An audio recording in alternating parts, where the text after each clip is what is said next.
और ये एक इंडियन कमर्शियल बैंक है। जनवरी 2023 में कुछ रिस्की पोजीशन होल्ड कर रहा है, राइट। अब पोजीशन देखिए कुछ कुछ कुछ कैसा है कि डॉलर का इनके पास यहाँ देख सकते हैं आप लॉन्ग पोजीशन है, राइट। $50 मिलियन का इनके पास लॉन्ग पोजीशन है और इक्विटी पोर्टफोलियो है 2000 करोड़ का, और एक बड़ा बॉन्ड पोर्टफोलियो भी है।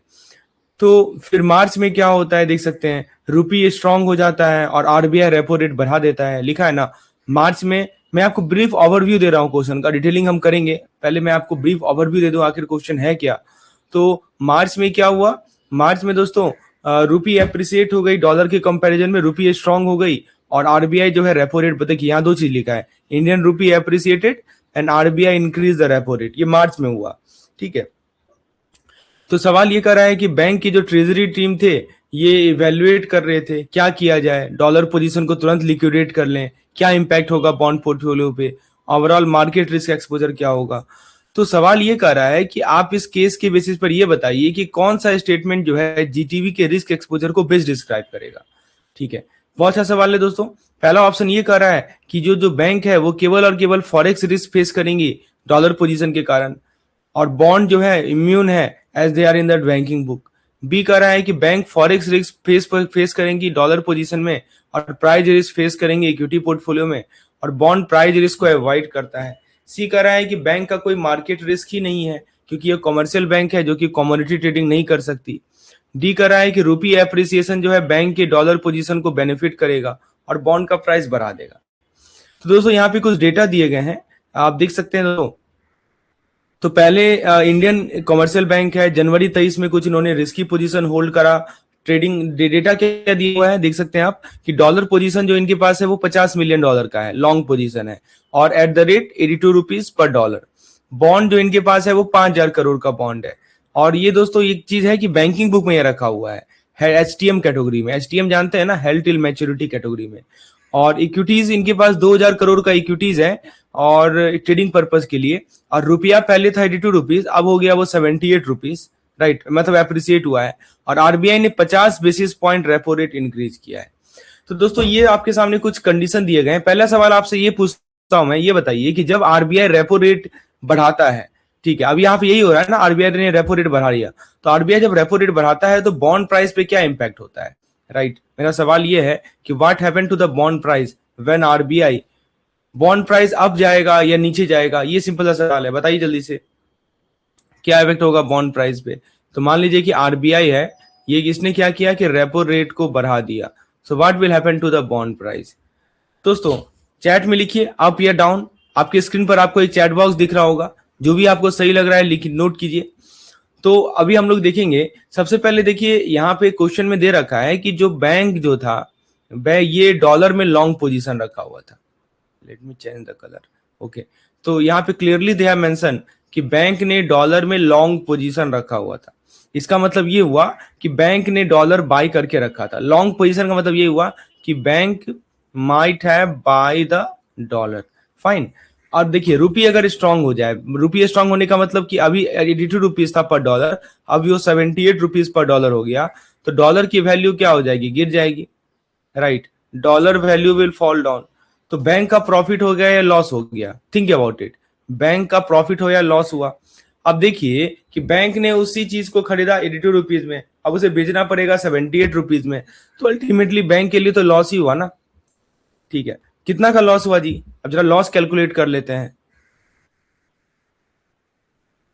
लॉस कैलकुलेट कर लेते हैं। तो दोस्तों बहुत सिंपल है, 82 रुपीज माइनस 78 रुपीज, $4 का लॉस $1 पे, और टोटल कितना डॉलर है, $50 मिलियन है, $50 मिलियन। तो आप इसको कैलकुलेट करेंगे तो आपको मिलेगा 200 करोड़ का लॉस है, समझे। अब आप ये बताइए कि अगर बैंक डॉलर शॉर्ट होता तो क्या प्रॉफिट मिलता, जी हाँ, वहां इन्होंने बेच दिया होता।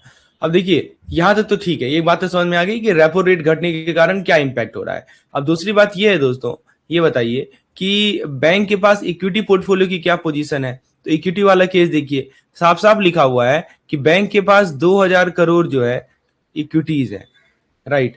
और इक्विटीज आपको पता है कौन से रिस्क में आती है, इक्विटीज आती है प्राइस रिस्क में। मार्केट ऊपर नीचे होगा, मार्केट ऊपर जाएगा, मार्केट नीचे होगा, तो जो mark to market profit loss होता है, ये मार्क टू मार्केट होता है, डेली बेसिस पे इसका ये होता है। तो दोस्तों कहने का मतलब कि शेयर ट्रेडिंग के लिए रखोगे तो हर दिन उनका वैल्यू ऊपर नीचे होगा, यही मार्केट रिस्क है। ठीक है, तो दोस्तों ये कौन सा पोर्टफोलियो है? इक्विटी पोर्टफोलियो है। इक्विटी पोर्टफोलियो कौन से बुक में होता है? ट्रेडिंग बुक में होता है या बैंकिंग बुक में होता है? तो ये ट्रेडिंग बुक में है। इक्विटी पोर्टफोलियो कहां पे है? ट्रेडिंग बुक में है, राइट। और ट्रेडिंग बुक में क्या होता है? मार्क टू मार्केट होता है। अब लास्ट आते हैं, हमने इक्विटी की बात कर ली, हमने सबसे पहले लॉन्ग शॉर्ट की बात कर ली। अब तीसरा आता है बॉन्ड वाला केस। ये बहुत इंटरेस्टिंग केस है बॉन्ड वाला, क्योंकि दोस्तों सवाल आप पढ़ेंगे ना तो इन्होंने लिखा है कि बॉन्ड को जिन्होंने होल्ड किया है वो बैंकिंग बुक में होल्ड किया है। साफ साफ लिखा है कि बैंकिंग बुक में 5,000 करोड़ का गवर्नमेंट बॉन्ड होल्ड किया है, वो भी एसटीएम कैटेगरी में। ठीक है, तो ये कह रहा है बॉन्ड के बारे में। तो बैंकिंग बुक में इन्होंने बॉन्ड होल्ड किया है, राइट। तो सबसे ट्रिकी वाला पार्ट है, बॉन्ड का वैल्यू कितना है? बॉन्ड का वैल्यू दे रखा है 5,000 करोड़, राइट, बैंकिंग बुक में रखा है, और बैंक उनको हेल्ड टिल मैच्योरिटी कैटेगरी में रखेगा, राइट। तो अब देखिए रेपो रेट का क्या इंपैक्ट पड़ेगा वो जरा देखिए। रेपो रेट हमारा क्या हो रहा है दोस्तों? रेपो रेट जो है बढ़ रहा है, राइट। रेपो रेट बढ़ेगा, रेपो रेट बढ़ेगा तो क्या होगा? यील्ड पे क्या इंपैक्ट पड़ेगा? यील्ड बढ़ेगा।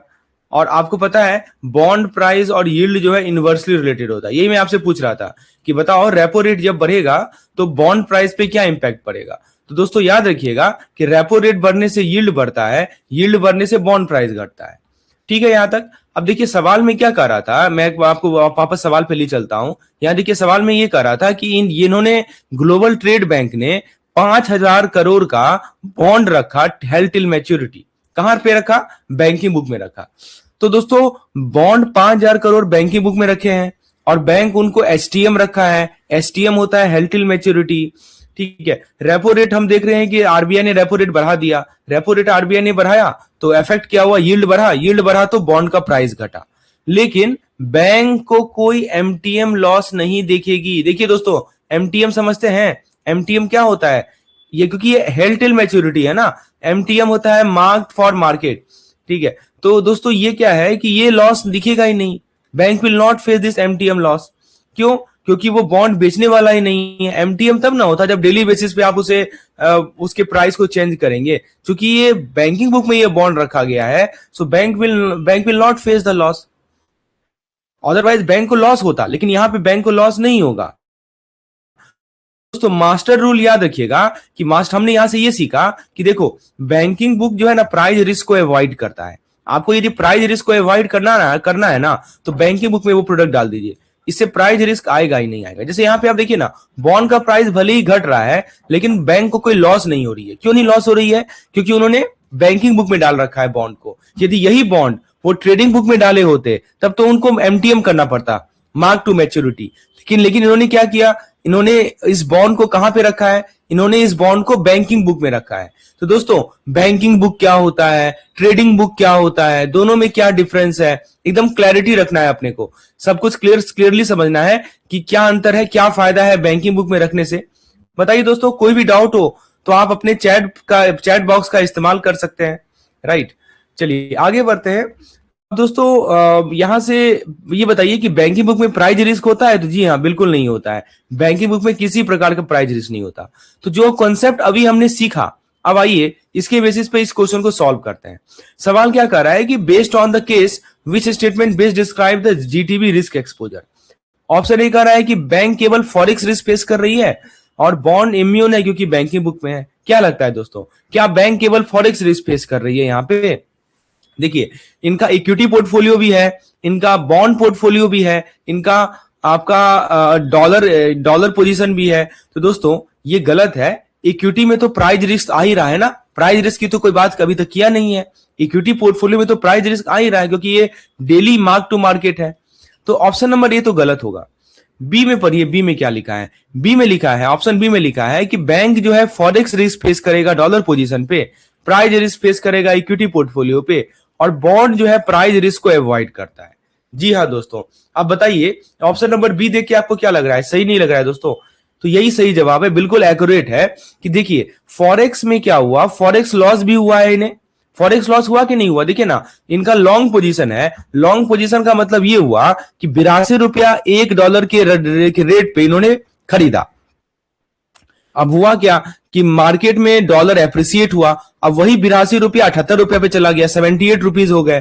तो 78 रुपीज हो गए तो बैंक को तो लॉस हुआ ना जी, और इसी लॉस को क्या नाम देंगे, फॉरेक्स फॉरेक्स रिस्क बोलेंगे ना, समझे। तो फॉरेक्स लॉस तो इनको हुआ ही हुआ है। साथ ही साथ इक्विटी पोर्टफोलियो भी देख सकते हैं, शॉर्ट टर्म ट्रेडिंग के लिए लिस्टेड है ट्रेडिंग बुक में। तो यहाँ पे इनको एक और रिस्क से एक्सपोज्ड है। कौन सा रिस्क है जी, प्राइज रिस्क से एक्सपोज्ड है। तो हम क्या देख रहे हैं कि फॉरेक्स रिस्क और प्राइज रिस्क तो यहाँ पे है ही है, हाँ, लेकिन बॉन्ड के कारण कोई प्राइज रिस्क नहीं हो रहा है, क्योंकि बॉन्ड को इन्होंने बैंकिंग बुक में रखा है। तो बी नंबर बिल्कुल सही जवाब है, करेक्ट आंसर है ऑप्शन नंबर बी। जरा सी को पढ़िए, सी में क्या लिखा है, सी में लिखा है कि बैंक है, ये गलत है दोस्तों। फॉरेक्स रिस्क इक्विटी रिस्क दोनों तो यहां पे है, कैसे हम बोल सकते हैं कोई मार्केट रिस्क नहीं है। लास्ट ऑप्शन डी कह रहा है कि the rupee appreciation will benefit, the rupee appreciation will,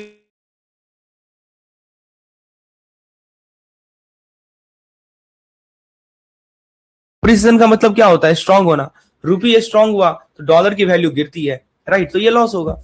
आप खुद सोचिए ना कि रूपी यदि हमारा स्ट्रांग होगा तो क्या होगा, डॉलर की वैल्यू गिरेगी, और डॉलर की वैल्यू गिरेगी तो ये हमारा लॉस होता है, राइट। तो दोस्तों सही जवाब है इसका ऑप्शन नंबर बी। तो हमने इससे क्या सीखा दोस्तों, हमने ये चीज सीखा कि देखिए जो ट्रेडिंग बुक होता है ना, जो ट्रेडिंग बुक होता है ये डेली का ड्रामा है, it is a daily drama, right. और जो बैंकिंग बुक होता है ये शादी की तरह लॉन्ग टर्म कमिटमेंट है, राइट, ऐसे याद रख सकते हैं आप इसको, it is just like a long term commitment. तो ट्रेडिंग में दोस्तों क्या होता है, ट्रेडिंग बुक में कोई भी आपका पोर्टफोलियो हो ट्रेडिंग बुक में, तो वो हमेशा एमटीएम लॉस पॉसिबल है वहां पे। एमटीएम मतलब कि मार्क फॉर मैच्योरिटी, राइट। तो एमटीएम लॉस वहां पे पॉसिबल है, कहां पे, ट्रेडिंग बुक में। और बैंकिंग बुक में आप उसे एचटीएम है, होल्ड टिल मैच्योरिटी रखेंगे, तो यहाँ पे एमटीएम का कोई इंपैक्ट नहीं है, मार्केट का डेली फ्लक्चुएशन का एमटीएम बैंकिंग बुक में कोई इंपैक्ट नहीं होता। तो दोस्तों आई होप ये चीजें समझ में आ गई होंगी। इस प्रकार का सवाल आता है कि आपको पहचान कि एक पार्टिकुलर केस में कौन कौन से रिस्क से बैंक एक्सपोज्ड है। तो आपने यहाँ पे 3 रिस्क देखा, हाँ, आपका जो ट्रेडिंग बुक था, डॉलर पोजीशन होल्ड किया था लॉन्ग पोजीशन में, तो वहां पे दोस्तों इनके पास फॉरेक्स रिस्क है, बैंकिंग बुक में कोई रिस्क नहीं है, इक्विटी पोर्टफोलियो में प्राइज रिस्क है। बोलिए दोस्तों कंसेप्ट क्लियर है यहाँ पे, कोई भी डाउट हो प्लीज टाइप करें चैट बॉक्स में, अभी इंस्टेंटली क्लियर कर ले किसी प्रकार का डाउट। और आजकल दोस्तों पैटर्न यही है एग्जामिनेशन का कि इसी प्रकार के सवाल एग्जामिनेशन में आते हैं, जिसमें आपसे कंसेप्चुअल अंडरस्टैंडिंग चेक की जाती है और केस स्टडी फॉर्मेट में सवाल आता है। चलिए क्वेश्चन नंबर 2 की ओर बढ़ते हैं, let's see the question number 2। Question number 2 आपके स्क्रीन पर है। और फ्रेंड्स यहाँ पे हम लोग री इन्वेस्टमेंट रिस्क, एनआईआई रिस्क, बहुत सारे रिस्क को डिस्कस करेंगे। आइए देखते हैं क्या कर रहा है दोस्तों Bharat regional bank, BBB, right, BRB, sorry, BRB एक टीयर 2 बैंक है, टीयर 2 सिटी में बैंक है, यहां लिखा है ना, जो हमारा भारत रीजनल बैंक है ये एक टीयर 2 सिटी में बैंक है। और दोस्तों इनके पास क्या क्या है, इनके पास लोन है, डिपॉजिट्स है, बॉन्ड पोर्टफोलियो है, राइट, और सबका एक मिक्स एक्सपोजर है, इसको कहा जाए तो इनके पास एक मिक्स एक्सपोजर है, राइट। फिर अप्रैल में आरबीआई ने 50 बेसिस पॉइंट कट कर दिया, लिखा है ना, RBI announce 50 basis point rate cut, कब, अप्रैल। और ये रेट कट करने के बाद बीआरबी के सीएफओ को टेंशन शुरू हो गई, आरबीआई ने 50 बेसिस पॉइंट रेट कट कर दिया, और जैसे रेट कट हुई तो इनके जो सीएफओ हैं, चीफ फाइनेंशियल ऑफिसर हैं, इनकी टेंशन शुरू हो गई, ठीक है। तो दोस्तों अब क्या कर रहा है कि देखिए लोन के बारे में कह रहा है कि जो अर्निंग एसेट है लोन इनके पास 15,000 करोड़ का है, ठीक है, और कितना अर्न कर रहा है दोस्तों, 8.5% पर एनम पे। जो डिपॉजिट है इनके पास वो 12,000 करोड़ का है, और 6% पर एनम पे कॉस्ट खर्चा इनका लग रहा है, ठीक है। चलिए अब अप्रैल में क्या हुआ वो जरा देखिए। अप्रैल में दोस्तों आरबीआई ने 50 बेसिस पॉइंट रेट कट कर दिया। फिर क्या हुआ, 2,000 करोड़ का जो एफडी था वो मैच्योर हो गया। बीआरबी ने 5.25% रिन्यूएबल रेट ऑफर किया, लेकिन जो कॉम्पिटिटर है वो 5.5% ऑफर कर रहे हैं, राइट। तो क्या हुआ कि 40% डिपोजिटर जो है छोड़ के चले गए। ट्रेडिंग बुक क्या हुआ, ट्रेडिंग बुक में 500 करोड़ का गवर्नमेंट बॉन्ड था, राइट, वो उस कारण से क्या हुआ कि रेट कट हुआ तो बॉन्ड प्राइस बढ़ गया 3%, अभी हमने आपको बताया था रैलिड, ठीक है। तो अब जो नए लोन है वो उसको डिसबर्स किया जा रहा है केवल 8% पे, ठीक है, 8.5% था, अब केवल 8% पे किया जा रहा है। तो दोस्तों सवाल ये कर रहा है कि कौन से रिस्क से बैंक यहाँ पे सबसे ज्यादा एक्सपोज्ड है, मोस्ट एक्सपोज्ड। तो बहुत सारे सवाल है दोस्तों, एक एक करके डिस्कशन करते हैं। पहले हम लोग थोड़ा रेपो रेट की बात करते हैं। First of all let's talk about the impact of the repo rate. आइए दोस्तों पहले ये बताइए कि रेपो रेट का क्या इंपैक्ट होगा। तो यहाँ पे दोस्तों, यहाँ पे ये कर रहा है कि रेपो रेट जो है, रेपो रेट बैंक के लिए ज्यादा पॉजिटिव होता है या नेगेटिव होता है, ये बताइए। और आपने देखा ही कि लोन 15,000 का है। मैं यहाँ पे लिख भी देता हूँ, let me right it down, क्योंकि बार बार जो है हमें वो स्लाइड पे जाना है। मैं यहाँ पे लिख देता हूँ कि जो लोन है इनके पास 15,000 करोड़ का है, और कितना अर्न कर रहा है दोस्तों, 8.5% अर्न करना है। जो डिपोजिट है इनके पास 12,000 करोड़ का है, और खर्चा कितना हो रहा है डिपोजिट पे, 6% का हो रहा है। अब एक कंसेप्ट आप जानते होंगे, इसको बोलते हैं गैप। गैप नाम सुने हैं जी? गैप क्या होता है? गैप का मतलब होता है कि एसेट, अब यहां पे देखिए लोन एक तरह का क्या है दोस्तों, एसेट है बैंक के लिए। डिपॉजिट एक तरह क्या है, लायबिलिटी है। आप साफ साफ देख सकते हैं कि जो लोन है वो 15,000 करोड़ का है, डिपॉजिट 12,000 करोड़ का है, तो जो एसेट है वो लायबिलिटी से ज्यादा है। ठीक है, कितना ज्यादा है जी? तो 3,000 करोड़ ज्यादा है। ठीक है, तो कहने का मतलब कि ये जो पार्टिकुलर हमारा पोर्टफोलियो है, ये कैसा सेंसिटिव है, ये है हमारा एसेट सेंसिटिव। दो चीज होता है, एक होता है एसेट सेंसिटिव, एक होता है लायबिलिटी सेंसिटिव, राइट। तो ये जो केस है, this is the case of asset sensitivity. अप्रैल में क्या हुआ, वापस क्वेश्चन पे आ जाइए। अप्रैल में हमारा आरबीआई ने रेपो रेट कट किया। कितना कट किया जी? 50 बेसिस पॉइंट कट किया, राइट। 2,000 करोड़ का एफडी मैच्योर हुआ। और देखिए पहले तो रेट कट हुआ, 2,000 करोड़ का एफडी मैच्योर हुआ। ये 5.25% का रिन्यूएबल रेट है, लेकिन इनकी जो कॉम्पिटिटर बैंक है वो 5.5% दे रही है। ट्रेडिंग बुक था 500 करोड़ का, राइट, जिसमें प्राइस रैलीड बाई 3% अप, 3% बढ़ गया प्राइस। अब जो नया लोन है वो केवल 8% पर ही डिसबर्स हो रहा है। ठीक है, तो दोस्तों आप यहाँ पे समझिए। सबसे पहले ये बताइए कि यहाँ पे 2,000 करोड़ का जो एफडी है, देखिए रिस्क को पहचानना है, कौन सा रिस्क है ये तभी पहचान पाइएगा जब आप रिस्क को समझते हो, राइट। सो मैं आपको वही समझाने वाला हूं कि किस प्रकार का रिस्क यहाँ पे बैंक ये एक्सपोज्ड है। Let me explain. पहले ये बताइए दोस्तों कि जो 2,000 करोड़ एफडी मान लीजिए आप रिन्यू करेंगे, राइट। 2,000 करोड़ का एफडी मैच्योर हो गया, आप इसको मान लीजिए रिन्यू करना चाहते हैं, राइट। लेकिन आप मान लीजिए आप कितना दे रहे हैं, आप 5.25% ही दे रहे हैं, जबकि मार्केट कस्टमर को 5.5% दे रहा है। तो रिजल्ट क्या होगा जी? रिजल्ट क्या होगा कि 40% डिपोजिटर निकल गए बाहर। समझ रहे हैं? 40% डिपोजिटर ने बोला कि नहीं नहीं, हमको रिन्यू नहीं करवाना है। क्यों नहीं करवाना है जी? क्योंकि हम मार्केट से लेंगे तो हमको ज्यादा इंटरेस्ट रेट मिलेगा, आप तो हमको कम इंटरेस्ट रेट दे रहे हैं, तो हम क्यों रिन्यू करवाएं। तो 2,000 करोड़ का 40% कितना होगा, यानी 800 करोड़ का इनको आउटफ्लो हो गया, लॉस हो गया। अच्छा, फिर बचा हुआ कितना, 1,200 करोड़, जो कि 60% है। ठीक है, तो वो लो रेट पे री इन्वेस्ट हुआ, वो जो री इन्वेस्ट भी हुआ तो लो रेट पर री इन्वेस्ट हुआ। तो दोस्तों इसी रिस्क का एक नाम होता है, क्या नाम होता है जी इस रिस्क का? What is the name of this risk? इसे हम लोग बोलते हैं री इन्वेस्टमेंट रिस्क। समझ रहे हैं? इसी को कहा जाता है री इन्वेस्टमेंट रिस्क। अब देखिए 2,000 करोड़ का हमारा एफडी था, इसको हमने रिन्यू करना था। रिन्यू करते वक्त बैंक केवल 5.25% ही ब्याज दे रही है, जबकि मार्केट 5.5 दे रहा है। तो कस्टमर सब छोड़ के चले गए, बोले कि हमको नहीं चाहिए, हमको मार्केट से हम ले लेंगे। तो 40% कस्टमर ने छोड़ दिया, तो 800 करोड़ का तो ऐसे ही लॉस हो गया, क्योंकि रिन्यू हो नहीं पाया। और 1,200 करोड़ को लो रेट पे इनको री इन्वेस्ट करना पड़ा। तो दोस्तों री इन्वेस्टमेंट रिस्क किस चीज से ट्रिगर होता है, जल्दी बताइए, राइट। मैं कुछ ऑप्शन दे रहा हूं। Option number A, maturity of deposit, maturity of deposit. Option number B, fraud.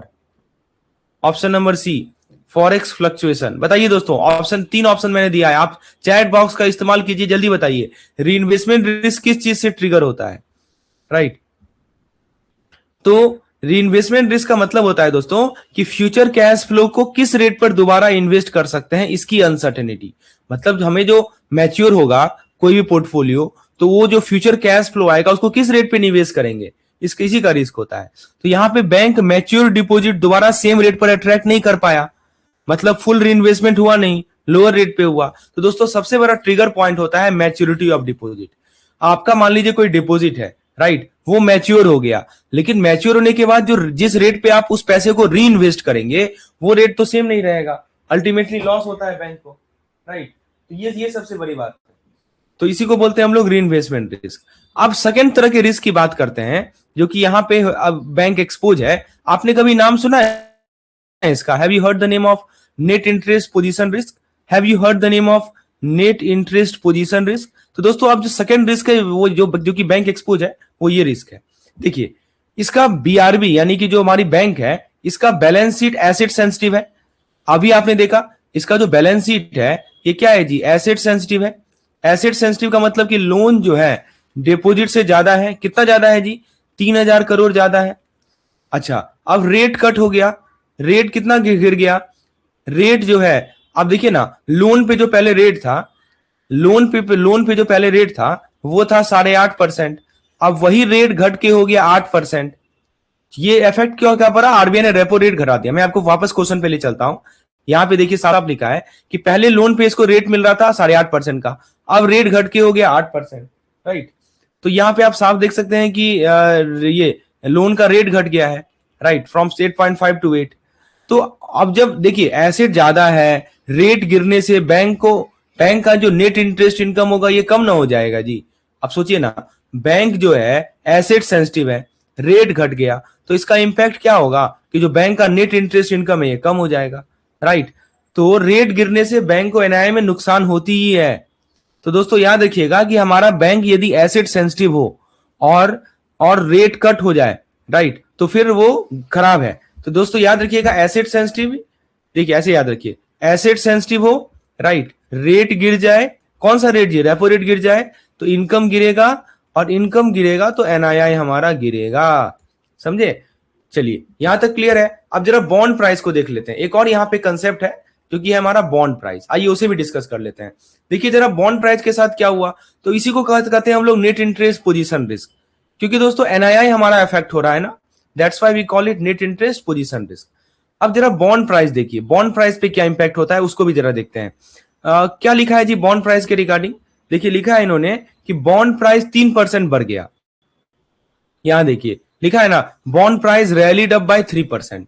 आप सोचिए कि बॉन्ड प्राइस यदि 3% बढ़ जाए तो कौन से रिस्क से बैंक एक्सपोज्ड है, हमें रिस्क पहचानना है। यहां पे we have to identify the risk. तो दोस्तों बॉन्ड को रखा कहां है, ट्रेडिंग बुक में रखा है। पिछले केस में बॉन्ड को रखा था बैंकिंग बुक में, यहां पे बॉन्ड को रखा है ट्रेडिंग बुक में। बॉन्ड प्राइस बढ़ रहा है तो दोस्तों ट्रेडिंग बुक में क्या होगा कि ट्रेडिंग बुक में प्रॉफिट हो जाएगा, राइट, लेकिन ये ओवरऑल रिस्क आंसर को चेंज नहीं करता, राइट। तो दोस्तों फाइनली इवेल्युएट करते हैं ऑप्शन बाय ऑप्शन और देखते हैं कि कौन सा सही जवाब है, right. Let's see the option. पहला ऑप्शन इन्होंने दे रखा है market risk and credit risk, तो क्रेडिट रिस्क का तो कोई बात ही नहीं हो रहा है यहाँ पे, ये तो नहीं होगा। बी कर रहा है investment risk and net interest position risk. जी हाँ दोस्तों, बी नंबर ऑप्शन बिल्कुल सही है। देखिए पहला जो केस था डिपॉजिट के रिन्यू वाला जो केस था, डिपॉजिट का जो रिन्यू वाला दिक्कत था कि डिपॉजिट को हम रिन्यू कर रहे हैं तो रिन्यू में तो कुछ पैसा कुछ इन्वेस्टर छोड़ के चले जा रहे हैं, कुछ और कुछ लोग जो भी इन्वेस्ट कर भी रहे हैं उनको कम रेट पे इन्वेस्ट करना है, ज्यादा रेट मिल रहा है। तो कहने का मतलब कि डिपॉजिट जो रिन्यू किया जा रहा है इस कारण से कौन सा रिस्क आ रहा है, रीइन्वेस्टमेंट रिस्क आ रहा है। और दूसरा जो रिस्क है हमारा बैंक एसेट सेंसिटिव है और प्लस रेट हमारा गिर रहा है, राइट, तो एनआईआई वाला रिस्क आ रहा है जिसको बोलते हैं नेट इंटरेस्ट पोजीशन रिस्क। तो बी नंबर ऑप्शन बिल्कुल सही है। सी का रहा है price risk and liquidity risk. दोस्तों ट्रेडिंग बुक प्रॉफिट हुआ है, प्राइज रिस्क नेगेटिव नहीं है, सी नहीं होगा। फॉरेक्स रिस्क ऑपरेशनल रिस्क की बात ही नहीं हो रही है, राइट। तो दोस्तों याद रखिएगा हमने यहां से ये सीखा कि जब भी आपका रेट गिरेगा ना तो क्या होता है कि डिपॉजिट प्रेशर बढ़ता है, राइट, डिपॉजिट प्रेशर बढ़ता है, एनआईआई घटता है। एनआईआई घटता है तो जो एसेट सेंसिटिव बैंक है ना वो फिर रोने लगते हैं। और रीइन्वेस्टमेंट रिस्क में क्या होता है, मैच्योर हुआ पैसा वापस नहीं आया या लो रेट पे आया, ठीक है, यही होता है रीइन्वेस्टमेंट रिस्क। बोलिए कंसेप्ट क्लियर है दोस्तों, क्या होता है रीइन्वेस्टमेंट रिस्क, क्या होता है नेट इंटरेस्ट पोजीशन रिस्क। मैंने यही चीज आपको समझाने का प्रयास किया इस क्वेश्चन के माध्यम से।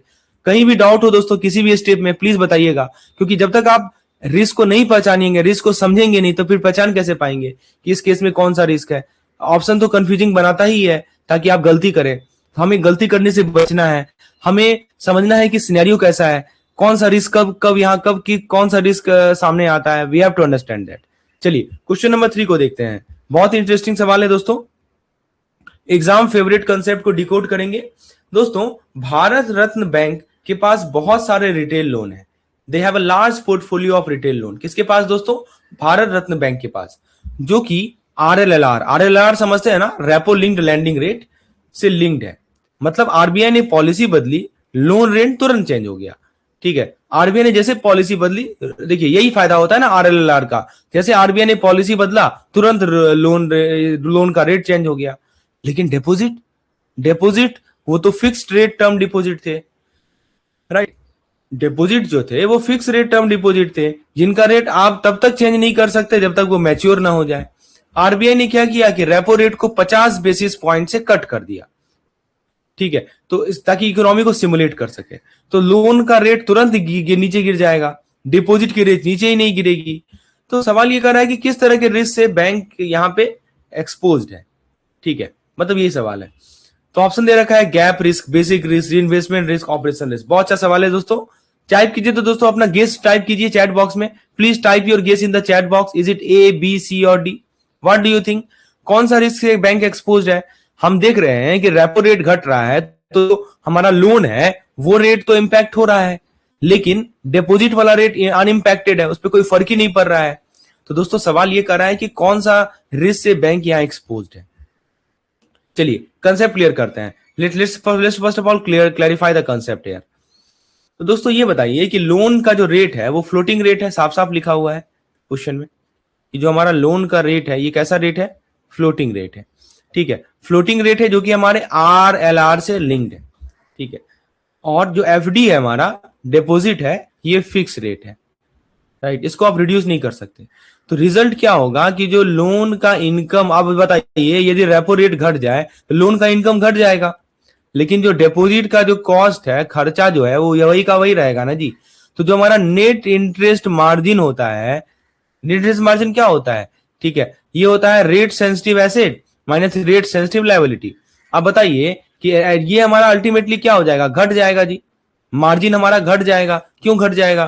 क्योंकि आरएसएल तो वही का वही है, आरएसए हमारा घट रहा है, तो एनआईएम भी घट जाएगा, समझे। तो एनआईएम हमारा कंप्रेस हो जाएगा।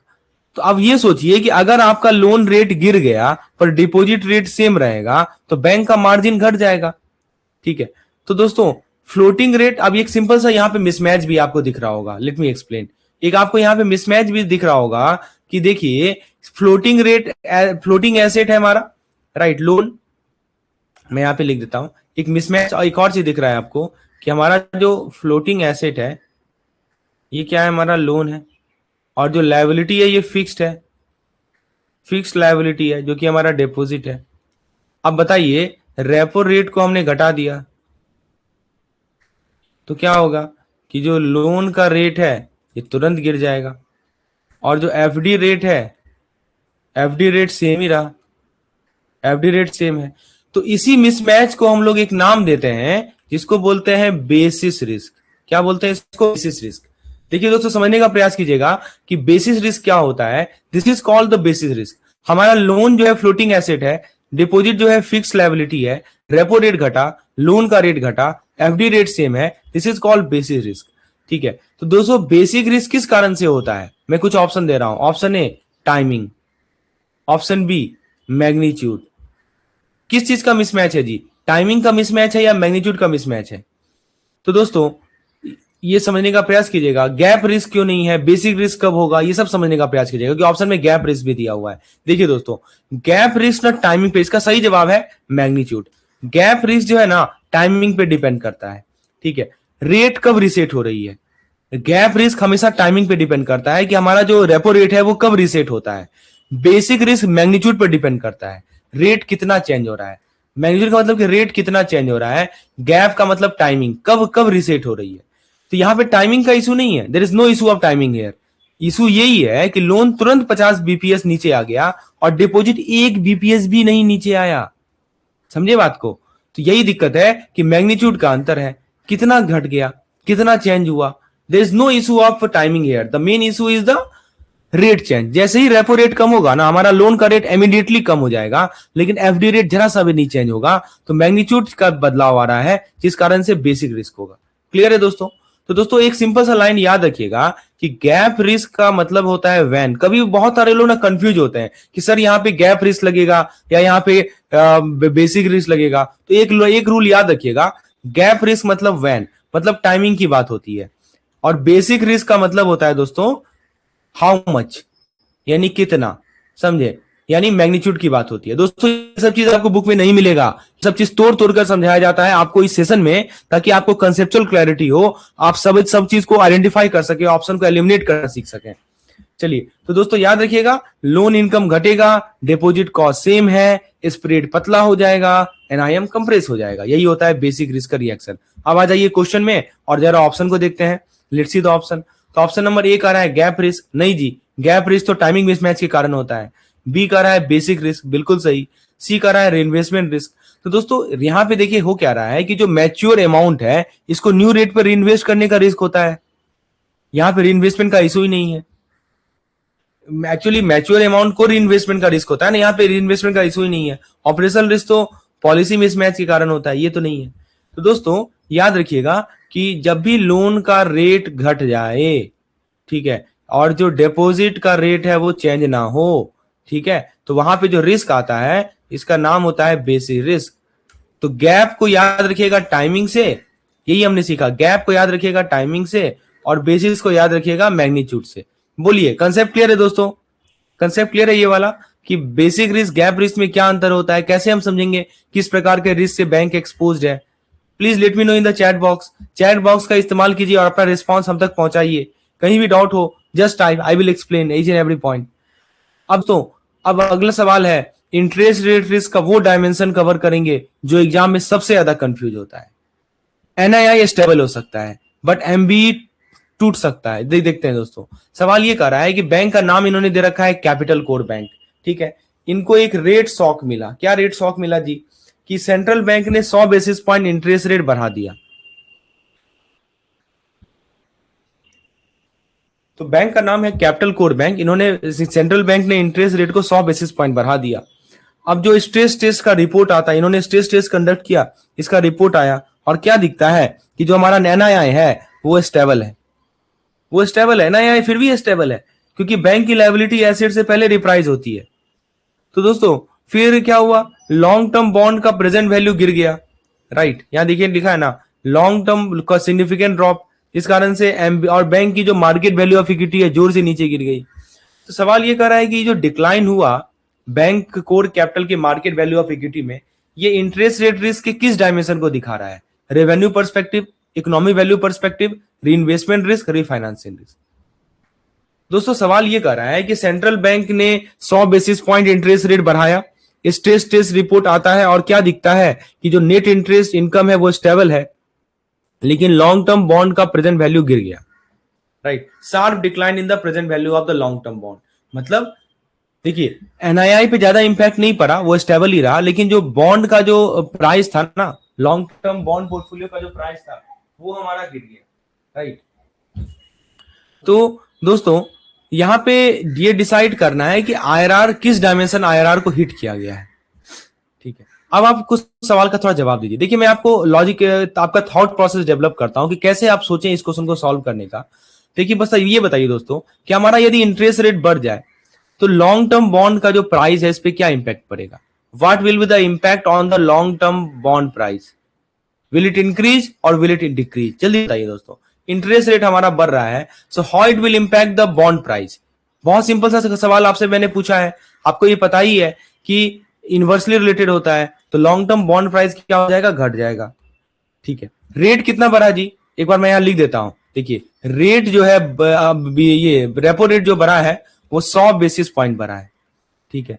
और आपको पता है कि जो हमारी लायबिलिटी है इसकी रिप्राइजिंग फास्ट होती है, लायबिलिटी इज रिप्राइज फास्ट। क्योंकि लायबिलिटी फास्ट रिप्राइज हो गई तो एनआईआई हमारा सेफ रहा, समझे। लायबिलिटी का रिप्राइजिंग भी फास्ट हुआ तो एनआईआई हमारा चेंज नहीं हुआ। लेकिन हुआ क्या कि जो लॉन्ग टर्म बॉन्ड वैल्यू है, लॉन्ग टर्म बॉन्ड वैल्यू है, ये घट गया, और ये घट गया तो मार्केट वैल्यू ऑफ इक्विटी भी घट गया।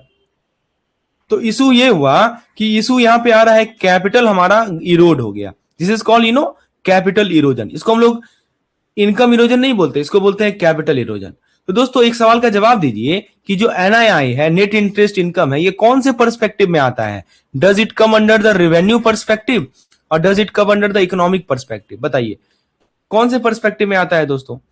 तो जरा इन दोनों को समझिए। ये दोनों पर्सपेक्टिव आपने नाम सुना है क्या? What is the meaning of revenue perspective, what is the meaning of economic perspective? आइए समझते हैं, ये सब चीज आपके बुक में दिया हुआ है। देखिए दोस्तों, इंटरेस्ट रेट रिस्क को ना दो एंगल से देखा जाता है। पहला एंगल होता है रेवेन्यू पर्सपेक्टिव। इसमें क्या होता है, इसको बोला जाता है शॉर्ट टर्म व्यू। क्या बोलते हैं इसको हम लोग? शॉर्ट टर्म व्यू बोलते हैं। तो इसका क्या इंपैक्ट होता है कि जो नेट इंटरेस्ट इनकम है इसका इंपैक्ट, राइट, एनआईआई इंपैक्ट। तो रेट आपका बदलेगा, ठीक है, तो आपका क्या होगा, इनकम जो है वो भी चेंज होगा। समझे, यही होता है रेवेन्यू इंपैक्ट। दूसरा जो इंपैक्ट होता है, ये शॉर्ट टर्म व्यू है। दूसरा जो आईआरआर देखने का एंगल है वो है हमारा इकोनॉमिक व्यू। इकोनॉमिक व्यू में क्या होता है कि बैंक की, इसको लॉन्ग टर्म बोला जाता है, इसको बोला जाता है लॉन्ग टर्म व्यू। इसमें क्या होता है कि बैंक की टोटल वैल्यू, बैंक की टोटल वैल्यू जिसको बोलते हैं मार्केट वैल्यू ऑफ इक्विटी, ये देखा जाता है। तो दोस्तों रेट यदि बदलेगा ना तो एसेट लायबिलिटी का प्रेजेंट वैल्यू कितना चेंज होगा, इकोनॉमिक वैल्यू। ठीक है, तो एमबीई जो है लॉन्ग टर्म पर्सपेक्टिव है और बाकी एनआईआई वगैरह शॉर्ट टर्म पर्सपेक्टिव है। यहां पे क्या हुआ दोस्तों, इस केस में हमने क्या देखा कि रेट हमारा बढ़ गया, ठीक है, रेट बढ़ा ना जी, कितना, 100 बेसिस पॉइंट रेट बढ़ गया। अब रेट यदि बढ़ेगा तो इसका इंपैक्ट क्या होगा वो जरा देखिए। रेट यदि बढ़ गया तो डिस्काउंटिंग रेट जो है ये बढ़ जाएगा। डिस्काउंटिंग रेट बढ़ेगा तो बॉन्ड का जो प्राइस है वो घट जाएगा। मतलब आज का वैल्यू कम हो जाता है जब फ्यूचर पैसा हायर रेट पर डिस्काउंट होता है। तो इसी लॉन्ग टर्म बॉन्ड पोर्टफोलियो का मार्केट वैल्यू क्रैश हुआ। मार्केट वैल्यू पे क्या इंपैक्ट पड़ा, वो क्रैश हो गया।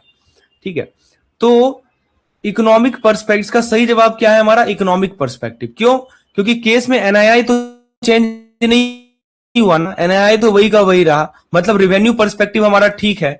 प्रॉब्लम हुई लॉन्ग टर्म वैल्यू में, राइट, बॉन्ड पोर्टफोलियो गिरा, मार्केट वैल्यू ऑफ इक्विटी कम हो गई। यही तो होता है हमारा इकोनॉमिक वैल्यू पर्सपेक्टिव।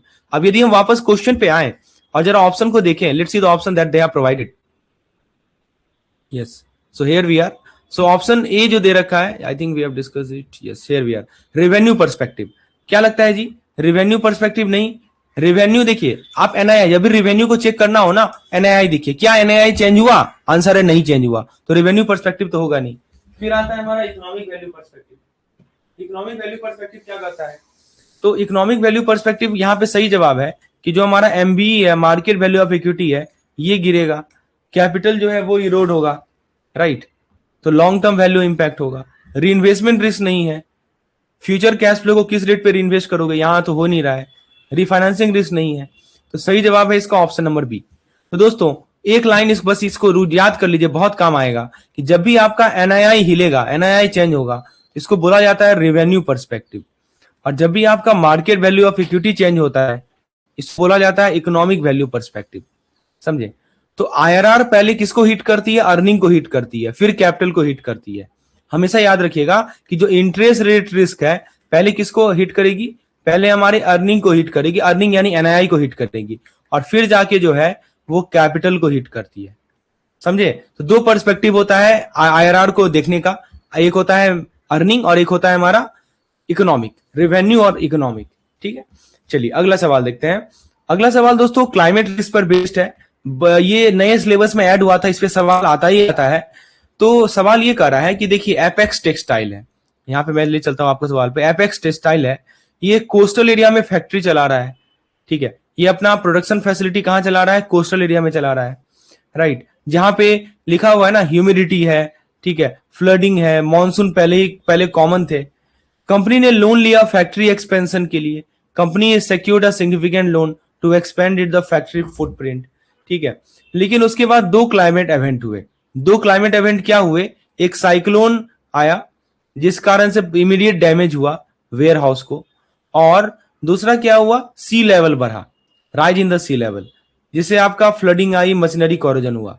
फिर कभी कभी क्या हुआ, इस रिपीटेड शटडाउन के कारण क्या हुआ, कैश फ्लो गिर गई, राइट, इनका कैश फ्लो खत्म हो गया, अपने डेप्ट को ये सर्विस ही नहीं कर पा रहे हैं। वर्स्ट पार्ट ये हुई कि फैक्ट्री की मार्केट वैल्यू भी गिर गई, market value of the factory वो भी गिर गई, राइट। तो और क्योंकि एरिया जो है वो हाई रिस्क जोन बन गया था ना, एरिया जो था वो हाई रिस्क जोन बन गया, मार्केट।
तो फ्रेंड्स जो एरिया था वो हाई रिस्क एरिया बन गया, तो जो मार्केट वैल्यू थी वो भी फैक्ट्री की गिर गई।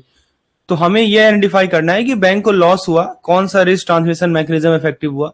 ठीक है, आपको बताना है कि which statement best describe the transmission mechanism of the physical risk. तो ऑप्शन दे रखा है कि risk arose solely from government policy change regarding carbon taxes.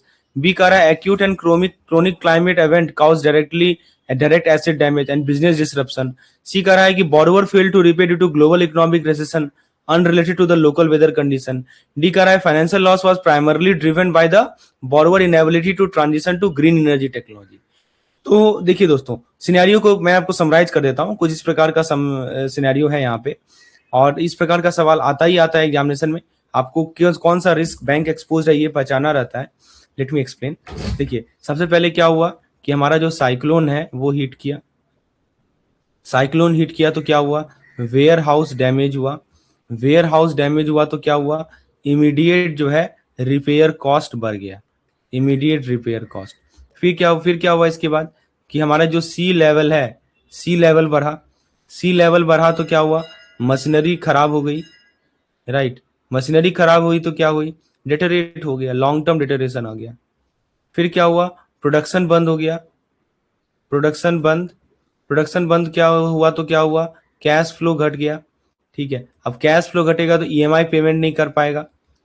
ठीक है, कोलेट्रल, फिर एक और चीज हो रहा है कि जो कोलेट्रल है, यानी जो हमारा फैक्ट्री है, इसकी जो मार्केट वैल्यू है वो भी गिर गई है। तो मतलब बैंक का एक्सपोजर रिस्की हो रहा है। पहले एसेट टूट गया, फिर बिजनेस टूट गया, फिर लोन टूट गया, है ना जी।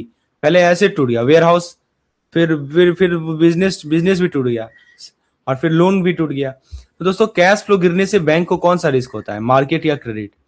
तो सबसे पहले यहाँ पे दोस्तों एक रिस्क का नाम सुनिएगा आप, जिसको बोलते हैं फिजिकल रिस्क, राइट। ये क्वेश्चन उसी से रिलेटेड है, फिजिकल रिस्क। देखिए, फिजिकल रिस्क दो टाइप में होते हैं। एक होता है एक्यूट फिजिकल रिस्क। तो एक्यूट में जैसे मान लीजिए कोई सडन सडन इवेंट आ गया, कोई सडन इवेंट, ठीक है, जैसे cyclone, storm, flood, immediate destruction करेगा। तो यहाँ पे साइक्लोन ने वेयर हाउस तोड़ा तो एक्यूट एक्यूट फिजिकल रिस्क है। और दूसरा तरह का जो फिजिकल रिस्क होता है उसको बोलते हैं क्रोनिक फिजिकल रिस्क। इसमें क्या होता है कि स्लो मूविंग इवेंट, मतलब स्लो, ये लंबा अवधि के लिए डिटेरेशन काउज करेगा। तो यहाँ सी लेवल राइज से मशीन करोड हो गया, और एसेट बार बार यदि रिपेयर करना पड़े, क्या बिजनेस का कॉस्ट बढ़ेगा? जी हाँ, बिल्कुल बढ़ेगा। तो दोस्तों, साइक्लोन और फ्लडिंग के कारण फ्रीक्वेंट शटडाउन हुआ, प्रोडक्शन रुक गया, रेवेन्यू कम हो गई, कैश फ्लो गिर गया। तो इसी को कहा जाता है क्रेडिट रिस्क। समझे? बैंक ईएमआई कैसे लेता है? तो ऑब्वियस सी बात है, कैश कैश फ्लो होता है इसका। अब जो फैक्ट्री पहले बैंक बैंक के लिए लोन की सिक्योरिटी थी, एक और चीज लिखा हुआ है दोस्तों, जो फैक्ट्री फैक्ट्री को ही ना बैंक ने लोन के रूप में सिक्योरिटी के रूप में रखी होगी। जो फैक्ट्री पहले बैंक के लिए लोन के लिए सिक्योरिटी थी, अब वो एक high risk flood prone climate vulnerable asset बन गया। तो इसके मार्केट वैल्यू गिर गई। अब मार्केट वैल्यू गिर गई तो बैंक का जो एलजीडी है, एलजीडी समझते हैं ना, लॉस गिवन डिफॉल्ट, ये बढ़ जाएगा। अगर मान लो कोलेटरल की वैल्यू गिर गई तो बैंक का लॉस ऑब्वियसली बढ़ेगा। तो ऑप्शन को आप एनालाइज करते हैं और देखते हैं कौन सा ऑप्शन यहाँ पे फिट बैठ रहा है। Let's analyse option. तो आइए देखते हैं क्या क्या ऑप्शन दे रखा है। पहला ऑप्शन कह रहा है कि the risk arise solely from government policy change, यानी पॉलिसी बेस्ड कार्बन टैक्स। तो दोस्तों, पॉलिसी बेस्ड कार्बन टैक्स में ना ट्रांजिशनल रिस्क होता है, ठीक है, तो ये तो नहीं होगा। बी कह रहा है acute plus chronic climate event, asset damage, business disruption, credit plus collateral value drop. जी हाँ दोस्तों, ये यही फिजिकल रिस्क का एग्जैक्ट ट्रांसमिशन मैकेनिज्म है, राइट। सी कह रहा है ग्लोबल रेसेशन। देखिए, ग्लोबल रेसेशन की बात ही नहीं, यहाँ वेदर बेस्ड लोकलाइज एरर है, रिस्क है, ग्लोबल रेसेशन की बात नहीं हो रही। ग्रीन एनर्जी ट्रांजिशन फेलियर, ये भी गलत है, ये भी ट्रांजिशन रिस्क है। दोस्तों, फिजिकल रिस्क में याद रखिएगा, तूफान का आना, राइट, पानी, factory damage, cash flow damage, loan damage. तो उसमें दो चीज होता है, एक तो एक्यूट है, एक्यूट मतलब अचानक, इमीडिएटली, और क्रोनिक मतलब धीरे धीरे मारने वाला। बस ये दो वर्ड याद रखिए। आइए अगला सवाल देखते हैं, ये मॉडल रिस्क पे सवाल है। क्या कर रहा है दोस्तों सवाल, जरा डिस्कस करते हैं। तो सवाल ये कर रहा है कि देखो, ग्रीन लीफ बैंक ने एक AI driven credit scoring model launch किया, ठीक है, नाम है green Leaf bank, AI driven credit scoring model launch किया एग्रीकल्चर बोरोवर के लिए। प्रोडक्ट डेवलपमेंट टीम ने मॉडल बनाया और खुद ही उसका टेस्टिंग भी कर लिया, ठीक है। तो प्रोडक्ट के डेवलपमेंट टीम ने इसका मॉडल बनाया, इनोवेटिव, हाँ, और उन्होंने खुद ही उसका टेस्ट कर लिया। देखा ना, product team also perform the initial testing. Optimistic assumption ये था कि 10 साल तक वेदर स्टेबल बना रहेगा। ठीक है, क्या हुआ था, क्या उन्होंने एज्यूम किया था कि वेदर जो है 10 साल तक जो है, declaring that model highly accurate, right, कि 10 साल तक वेदर जो है ऑप्टिमिस्टिक बना रहेगा। लेकिन टेस्टिंग स्टाइल क्या था कि अपना प्रेडिक्शन बनाया, फिर सिमुलेशन वैसे ही बनाया, फिर बोल दिया कि हाईली एक्यूरेट है। लेकिन 6 महीने बाद क्या हुआ कि ड्रॉट आ गया, डिफॉल्ट बढ़ गया, मॉडल प्रेडिक्शन बिल्कुल गलत हो गया। ठीक है, फिर क्या हुआ कि जब रिस्क मैनेजमेंट ने इंडिपेंडेंट बैक टेस्टिंग किया तो मॉडल के प्रेडिक्टेड डिफॉल्ट रेट और एक्चुअल डिफॉल्ट में मैसिव गैप पता चला। तो ये सिनेरियो आपके सामने, सवाल ये कह रहा है कि in the Green Leaf Bank scenario which two critical failure in the model governance directly contributed to the undetected model risk. इसी को बोला जाता है मॉडल रिस्क। तो क्या कारण था इसका? ऑप्शन ए कर रहा है the use of AI technology and the failure to update the software. B कर रहा है the reliance on the historical data only and the absence of maker is not checker independent protocol. C कर रहा है कि the lack of independent validation and failure to perform rigorous back testing. D कर रहा है the excessive number of assumption used and decision to ignore regulatory societal warning. दोस्तों ये हुआ कि मॉडल का जो एजम्पशन था वो अनरियलिस्टिक था। देखिए प्रॉब्लम क्या है वो मैं आपको समझा देता हूँ, समराइज कर देता हूँ यहाँ पे। पहला प्रॉब्लम ये था दोस्तों कि जो मॉडल की जो एजम्पशन थी, जो भी एजम्पशन इन्होंने ले रखा था वो काफी ज्यादा अनरियलिस्टिक एजम्पशन था, पहली बात। और जो मेकर टीम है वही चेकर टीम भी बन गई। Maker team is equal to checker team. तो अब इसमें तो कोई इंडिपेंडेंस रहा ही नहीं ना। ठीक है, कोई रियल बैक टेस्टिंग भी नहीं किया, नो बैक टेस्टिंग। लॉन्च करने से पहले, मॉडल को लॉन्च करने से पहले बैक टेस्टिंग तो करता। मॉडल ने ड्रॉट ड्रिवन डिफॉल्ट को प्रेडिक्ट ही नहीं कर पाया, राइट। तो दोस्तों गलत एजम्पशन, गलत टेस्टिंग, इसी को कहा जाता है मॉडल रिस्क। आप एजम्पशन गलत लीजिए, आप टेस्टिंग मत कीजिए, ये दोनों मिलकर कौन सा रिस्क बनेगा? ये दोनों मिलकर बनाता है हमारा मॉडल रिस्क। तो बैक टेस्टिंग का मतलब क्या होता है जी? ऑप्शन नंबर ए, मॉडल को अपने एजम्पशन से मैच करना। मॉडल को अपने एजम्पशन के साथ मैच करना। Option number B, model prediction को एक्चुअल आउटकम से कंपेयर करना। बोलिए ए बी, बताइए जल्दी से, क्या होता है बैक टेस्टिंग? क्या करते हैं? मॉडल को एजम्पशन से मैच करते हैं या प्रिडिक्शन को एक्चुअल आउटकम से मैच करते हैं? सही जवाब है प्रिडिक्शन वाला। तो दोस्तों मॉडल, पहला कंसेप्ट ये है कि मॉडल का जो वैलिडेशन है वो स्वतंत्र हो, मेकर चेकर नहीं हो सकता।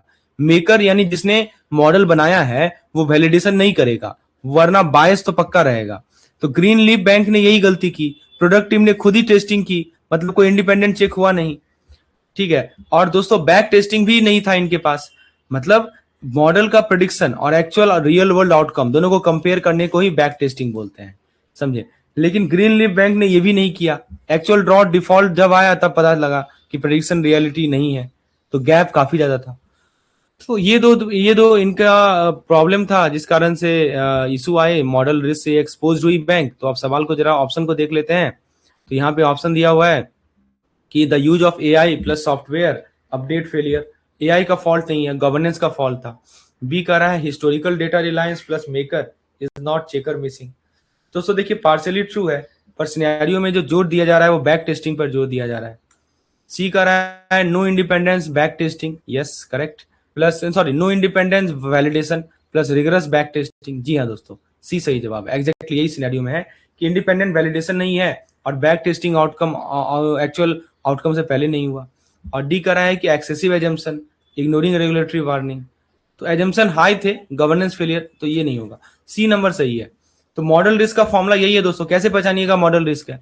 पहला देख लीजिए कोई इंडिपेंडेंस ना हो, फिर देख लीजिए कि कोई बैक टेस्टिंग नहीं किया हो। यदि ये दोनों चीज नहीं है, समझ जाइए कि मॉडल का तो धर्म पक्का है, राइट। चलिए ये बातें ध्यान रखेंगे। आगे बढ़ते हैं अगले कंसेप्ट की ओर।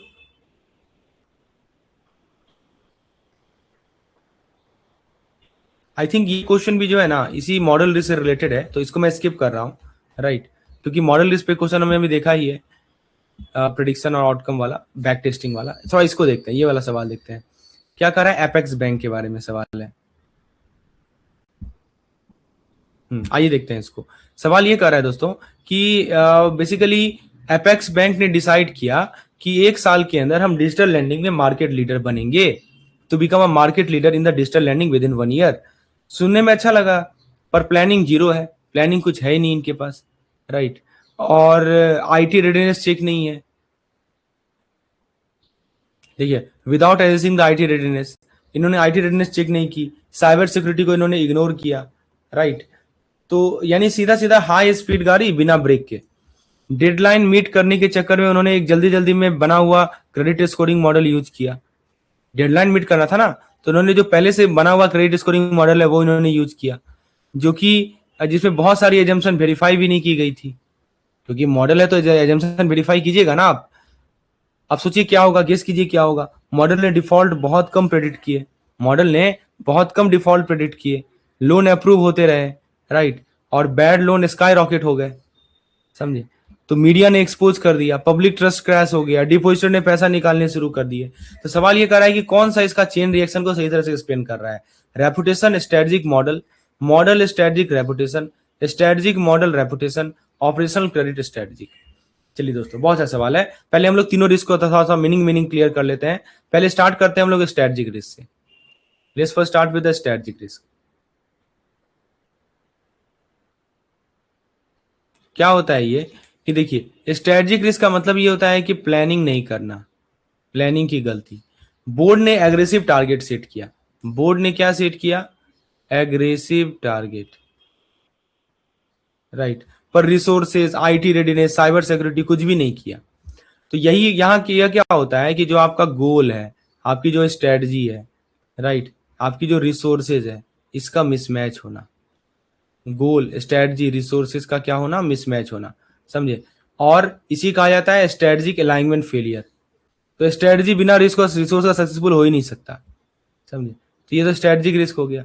फिर दूसरा रिस्क आता है मॉडल रिस्क। अब स्ट्रेटजिक गलती का कंसिक्वेंस आया एग्जीक्यूशन में।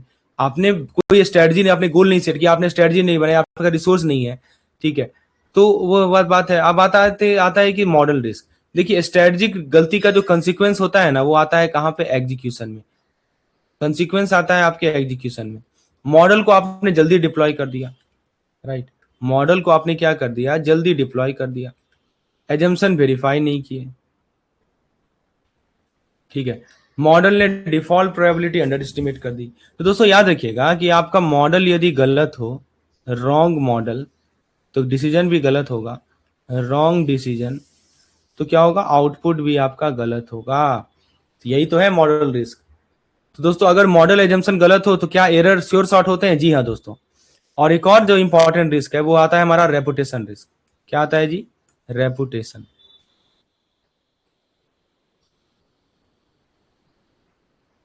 सुनिए, जब मीडिया में न्यूज चली गई एपेक्स बैंक ने रेकलेस लैंडिंग की है, रिस्क कंट्रोल वीक था, पब्लिक ट्रस्ट हिल गया, ठीक है, डिपोजिटर ने पैसा विड्रॉ करना शुरू किया, तो रेपुटेशन रिस्क पब्लिक ओपिनियन का डैमेज होता है, राइट, पब्लिक ओपिनियन। समझे बात को? तो तीनों में अंतर क्लियर है। तो जो फाइनल लॉजिकल चेन है, पहले स्ट्रेटेजिक रिस्क आया गलत प्लानिंग, फिर मॉडल रिस्क आया गलत टूल या गलत एग्जीक्यूशन, फिर रेपुटेशनल रिस्क आया हमारा पुअर इमेज, पब्लिक इमेज खराब हो गई। इस कारण से कौन सा रिस्क आया? रेपुटेशनल रिस्क आया। तो इसका सही जवाब क्या होगा, सही चेन क्या होगा? इसका जो सही चेन होगा वो मैं आपको बता देता हूँ। ये देखिए, सबसे पहले आ जाएगा सी नंबर, करेक्ट है, strategic, model and then reputation, ठीक है।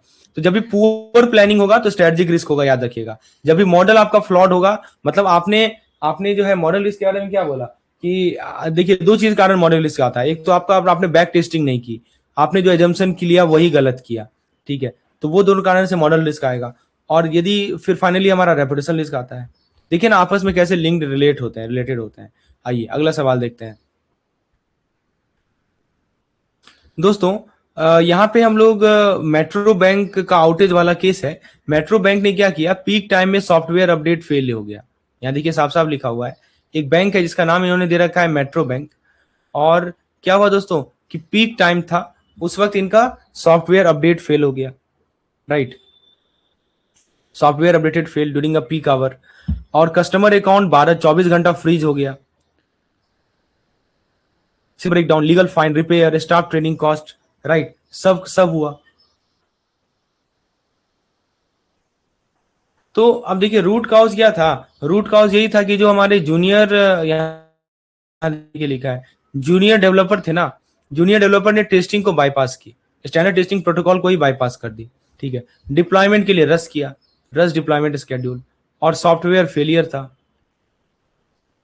लेकिन बीसीबीएस के हिसाब से कुछ लॉस ऑपरेशनल रिस्क में काउंट होते ही नहीं है, right. As per BCBS some loss are not counted toward operational risk, ठीक है। तो सवाल ये कर रहा है कि ये बताइए कि इनमें से कौन सा रिस्क जो है मेट्रो बैंक इंसिडेंट से आप ऑपरेशनल रिस्क में नहीं लीजिएगा। Financial loss due to software system failure and subsequent transactional error, किसको आप ऑपरेशनल लिस्ट में नहीं लेंगे, ये सवाल है। Regulatory fine impose on the bank for failing to maintain adequate service level, loss of market share and customer confidence due to negative media coverage, cost associated with the training staff and fixing the documentation error. तो दोस्तों option A को देखिए, option A में कह रहा है system failure. अब देखिए सिस्टम क्रैश हुआ, सिस्टम क्रैश होगा तो क्या होगा, ट्रांजैक्शन में एरर आएगा, ट्रांजैक्शन में एरर आएगा तो क्या होगा, डायरेक्ट आपका फाइनेंशियल लॉस होगा, राइट। ये तो हमारा कोर ऑपरेशनल रिस्क है, सिस्टम रिस्क इसको बोलते हैं, इसको कहा जाता है सिस्टम रिस्क। ये तो कोर ऑपरेशनल रिस्क है, तो ऑप्शन ये तो नहीं होगा। बी को पढ़िए, बी में लिखा है रेगुलेटरी फाइन, रेगुलेटर ने फाइन लगा दी, डिसरप्शन हुआ, इसको कहा जाता है लीगल या कॉम्प्लायंस रिस्क, समझे। तो ये भी ऑपरेशनल रिस्क का पार्ट होता है, तो बी भी नहीं होगा। आपसे क्या पूछ रहा है, कौन सा पार्ट नहीं है। सी का रहा है loss of customer confidence and market share. हाँ ये वाला जो है ना हमारा रेपुटेशन रिस्क का पार्ट है, अभी मैंने आपको इसे पहले भी एग्जांपल समझाया था, this is called reputation risk. तो दोस्तों पब्लिक और बीसीबीएस इसको एक्सक्लूड करता है, बोलता है कि देखो रेपुटेशन रिस्क को कभी भी तुम ऑपरेशनल रिस्क में मत डालो, सी सही जवाब है, ठीक है। तो पब्लिक ट्रस्ट गिरना फाइनेंशियल लॉस ला सकता है, राइट। प्रोसेस तो ये पीपुल रिस्क है, प्रोसेस रिस्क है, ये तो आएगा ही आएगा। तो दोस्तों याद रखिएगा ऑपरेशन रेपुटेशन रिस्क जो है ऑपरेशनल रिस्क का पार्ट नहीं होता है।